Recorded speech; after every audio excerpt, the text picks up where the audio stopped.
Hello friends, welcome to the new episode of my channel. আমি অরিত্র। এখন আমরা কথা বলবো হচ্ছে সালিম জাভেদের উপর যে ডকুমেন্টারি সিরিজটা এসছে 3টে এপিসোডে, যেটা নাম হচ্ছে অ্যাংরি ইয়াং ম্যান বলে, যেটা অ্যামাজন প্রাইমে রিলিজ করে গেছে।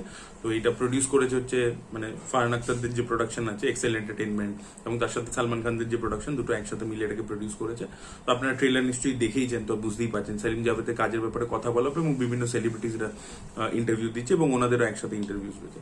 এবার আমি দেখুন আমার কিরম লেগেছে আমি সেটাই বলতে পারি। আমি যারা নতুন নতুন সালিম জাভেদকে জানছে, যারা তাদের কাজের ব্যাপারে, তাদের সিনেমার ব্যাপারে বা তাদের ইন্টারভিউজ আগে দেখেনি বা তাদেরকে নিয়ে কোনো বই পড়েনি, তারা একভাবে রিয়াক্ট করবে। আমার কাছে যেহেতু এই সব কটা ইনফরমেশন আগে থেকে আছে এবং আমি তাদের বিশাল বড় ফ্যান, তাদের সিনেমারও বিশাল বড় ফ্যান, এবং আমি তাদেরকে রেগুলারলি স্টাডি করেছি বহুদিন ধরে, তো আমি জিনিসটাকে একরকম ভাবে দেখছি। তো আমি আমার কিরম লেগেছে আমি সেটাই বলতে পারি। আপনাদের হয়তো ডিফারেন্ট একটা এক্সপিরিয়েন্স হতে পারে ডকুমেন্টারি দেখার পর।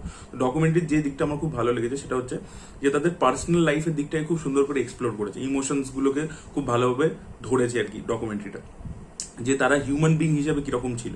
এই যে তাদেরকে দেখবেন ট্রেলারের মধ্যে একটা জিনিস হাইলাইট করা হয় যে they were very successful and they were very arrogant, they were brats, এই জিনিসটা বলা হয় ট্রেলারের মধ্যে। কিন্তু সেটা তাদেরকে কিভাবে ইম্প্যাক্ট করেছিল সেটাও আমরা কিন্তু দেখতে পাই। তাদের কিন্তু বোঝা উচিত ছিল যে গুডউইল জিনিসটা কি, এটা জাভেদ আখতার একটা জায়গায় বলে যে আমরা বুঝতে পারিনি যে গুডউইল জিনিসটা কি। আমরা হিট দেওয়ার পরেও প্রডিউসার আমাদের বাড়িতে আসতো না, একটা টাইম এরকমও হয়েছিল। এবং তাদের যে স্প্লিটটা কেন হয়েছে, স্প্লিটের এক্স্যাক্টলি কারণটা কেউই বলে না, যেটা আমি ভেবেছিলাম যে হবে। কিন্তু তার আগের যে ফেজটা, যেটা তাদের লাস্ট ফেজ, সেই সময় কি কি প্রবলেমস হচ্ছিল, তাদের স্ক্রিপ্টে কি প্রবলেম হচ্ছিল, তাদের ফেলিয়ার, ইমান ধারাম যে ছবিটা বিশাল বড় ডিজাস্টার হয়ে যায় বা শান সেইভাবে পারফর্ম করতে পারে না, সেই ব্যাপারগুলো কিন্তু তারা ভালো করে অ্যাড্রেস করেছে। এবং তাদের পার্সোনাল দিকটা, ফ্যামিলির দিকটা, সেই বিষয়গুলো, তাদের দুজনেরই একবার ডিভোর্স হয়েছে, সেই ব্যাপারগুলো কিন্তু খুব সুন্দর করে দেখিয়েছে। ওই দিকটা কিন্তু ভালোভাবে হাইলাইটেড হয়েছে, ডেফিনেটলি ওটা ভালো দিক ছিল। আর কিভাবে মানে একটা ওভারঅল ইম্প্যাক্ট করেছে ইন্ডাস্ট্রিকে এদের দুজনের রাইটিং, এদের দুজনের এই যে সুপারস্টার একটা স্টেটাস, সেইটা কিভাবে ইম্প্যাক্ট করেছে সেটা আমরা দেখতে পাই বিভিন্ন সেলিব্রিটি ইন্টারভিউর মাধ্যমে। এবং সেই সময় যে সোশ্যাল ফেব্রিকটাকে তারা সিনেমার মধ্যে কিভাবে তুলে এনেছিল। এবং জাভেদ আখতার বলে যে তারা কিন্তু কনসিয়াসলি এই জিনিসটা করেনি, যেহেতু মানে তারা পার্ট অফ দ্য সোসাইটি ছিল এবং তারাও সেই জিনিসপত্রগুলি আশেপাশে দেখছিল এবং কনজিউম করছিল, তাই জন্য সেটা অটোমেটিক্যালি তাদের লেখার মধ্যে চলেছে। পরবর্তীকালে ব্যাপারটাকে অ্যানালিসিস করা হয়েছে, তো সেই জিনিসপত্রগুলো কিন্তু ভালোভাবে রিপ্রেজেন্ট হয়েছে, যেটা অলরেডি আমাদের কাছে নোন। আর আরেকটা জিনিস হচ্ছে যে আজকের দিনে প্রেজেন্ট ডেতে যারা রাইটার্স ইত্যাদি, জুহি চতুর্বেদী বা বরুণ গ্রোভার যারা কাজ করছেন, তারা কিভাবে জিনিসটাকে দেখছে যে রাইটার্সরা ওয়েল পেড নয়, তাদের নাম আসে না, তারা অতটা হাইলাইটেড হয় না, সেই সব জিনিসপত্রগুলো নিয়েও কথা হয়েছে। সেটা খুবই কম পোর্শন বাট রয়েছে, তো সেই জিনিসটাও কিন্তু খুব সুন্দর করে এসছে। আরেকটা অ্যাসপেক্ট যেটা এই ডকু সিরিজটা খুব সুন্দর করে ধরতে পেরেছে সেটা হচ্ছে যে তারা তাদের গল্পের মধ্যে যে মা ক্যারেক্টারটা এত প্রমিনেন্ট একটা মাদার ক্যারেক্টার আমরা দেখতে পাই সবসময়, সেটা কেন হয়েছে, তার মধ্যে তাদের ছোটবেলা, সেই যে ছোটবেলায় যে মায়ের একটা অ্যাবসেন্স ছিল তাদের জীবনের মধ্যে, সেই জিনিসটা কোথাও গিয়ে রিফ্লেক্টেড হয়েছে সিনেমার মধ্যে। তো সেইটা দুজনের লাইফের মধ্যে ছিল। অ্যাকচুয়ালি যদি আপনারা দুজনের পার্সোনাল লাইফটা দেখেন, তার মধ্যে প্রচুর সিমিলারিটিস, প্রচুর প্যারালেলস পাবেন। তো সেইটা কিন্তু কোথাও গিয়ে তাদের সিনেমার মধ্যে রিফ্লেক্টেড হয়েছে এবং তাদের যে পার্সোনালিটিটা সেটাও কোথাও গিয়ে তাদের হিরোর মধ্যে প্রজেক্ট হচ্ছে, যেটা অমিতাভ বচ্চনের। তো এই দিকগুলো ভালো ছিল। কিন্তু ডকুমেন্টারিটা যে দিকটাকে ক্যাপচার করতে পারে না সেটা হচ্ছে যে তারা তো একটা ক্রাফটম্যান, তারা তো স্ক্রিন রাইটার, তো তারা এক্স্যাক্টলি কি করে ডিজাইন করছে সেই জিনিসটা, সেই প্রসেসটা, সেটাই কিন্তু একবারও টাচ করা হয়নি। একটা পোর্শন আছে যেটা খুব ছোট্ট করে ছুঁয়ে তারা বেরিয়ে গেছে, সেটা হচ্ছে প্লেগারিজম। তো সালিম জাভেদ কিন্তু পুরোনো সিন, পুরোনো সিনেমা, সেটা হিন্দি হোক, সেটা ওয়েস্টের হোক, সেটাকে তুলে সেটাকে ঘুরিয়ে টুইস্ট করে চালিয়ে দিয়েছে। মানে Deewar was actually remake, kind of remake of Ganga Jamuna. ঠিক আছে, আপনারা যদি শোলের কমেডি সিন দেখেন, সেটা হাফ টিকিট বলে একটা ছবি থেকে নেওয়া আছে। তো এরকম প্রচুর কিছু they used to take from earlier films. এবং তাদের প্রথম দিককার সবকটা ছবি কিন্তু অ্যাকচুয়ালি যদি দেখেন, যে Haathi Mere Saathi was a remake of Tamil film, Seeta Geeta বিদেশ থেকে কপি করা ছিল। তো এরকম প্রচুর, Majboor was directly copied from a Hollywood film. তো এরকম প্রচুর কিছু হয়েছে। তো সেই প্লেগারিজমের পোর্শনটা, এই যে স্পিনটা তারা কিভাবে করতো, এক্স্যাক্টলি কি করতো, সেই জিনিসটার ব্যাপারে তারা খুব সামান্য একটা কথা বলা হয়েছে, সেটা প্রায় হয়তো 5 মিনিটও নয়, মানে ওইটুকু ছুঁয়ে বেরিয়ে গেছে।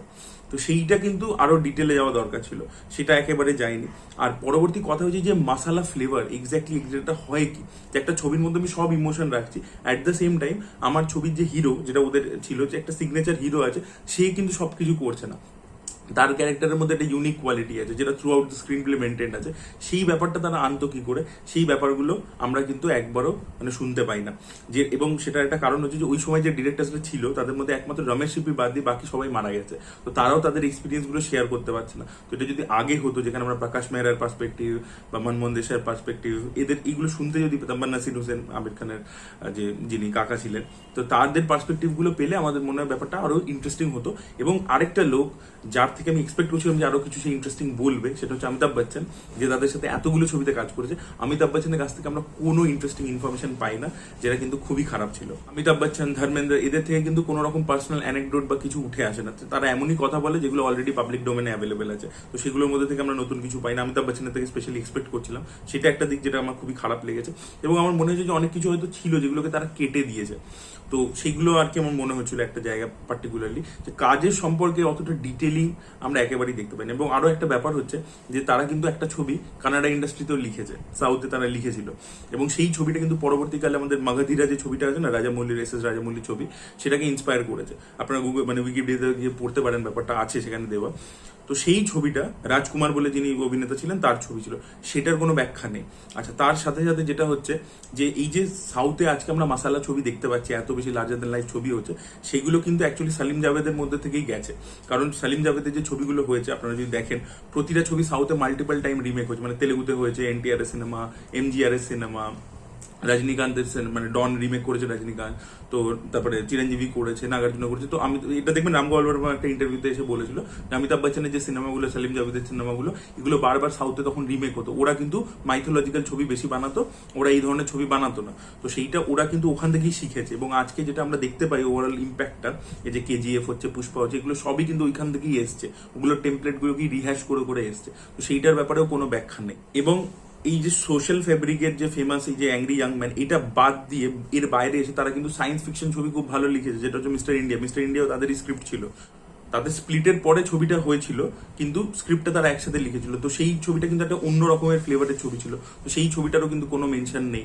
তো সেগুলো আর কি আমরা দেখতে পাই না। এবং স্প্লিট হয়ে যাওয়ার পরে তারা যে কাজগুলো করেছিল, তার মধ্যে কিন্তু জাভেদ আখতার এই ছবিটা, আমাদের ডাকাত বলে ছবিটা, রাহুল রাভেলের সাথে দুটো ছবি, এবং অর্জুন, এই দুটো ছবি কিন্তু খুব ভালো লিখেছিল। আর অন্যদিকে কিন্তু সালিম খান মহেশ ভাটের সাথে দুটো ছবি ভালো লিখেছিল, কিন্তু সেইগুলোর কোনো ব্যাখ্যা আমরা পাই না। এবং তাদের ইন্ডিভিজুয়াল ওয়ার্কিং প্রসেস, এবং মহেশ ভাটকে আমরা দেখতে পাই ডকুমেন্টারি এক জায়গায়, বাট সেখানেও মানে খুব একটা ডিটেলে যায়নি। মানে মহেশ ভাট একটা জাস্ট ডায়লগ বলে চলে যায়। তো সেই সময় তাদের প্রসেসটা কতটা আলাদা হয়ে গেছিল আগের থেকে, সেই ব্যাপারগুলো আমরা দেখতে পাই না। আগেন সেখানে ইয়াশ চোপড়াকে দরকার ছিল কেন? কারণ ইয়াশ চোপড়া তাদেরকে একসাথেও কাজ করেছে, আবার ইন্ডিভিজুয়ালি জাভেদ আখতারের সাথে লিরিক রাইটার হিসেবে কাজ করেছে পরবর্তীকালে। তো সেখানে সে কি ডিফারেন্স দেখতে পেয়েছে সেগুলো আমরা কিছু কিছু জানতে পাই না। তো মেইনলি রাইটিং এর যে ব্যাপারটা আছে সেইটার ব্যাপারে কিন্তু ডিপ ডাউন করা হয়নি, ক্রাফটম্যানশিপটার ব্যাপারে একেবারে যাওয়া হয়নি, এবং ওই যে প্লেগারিজমের ব্যাপারটা সেটা জাস্ট ছুঁয়ে চলে যাওয়া হয়েছে।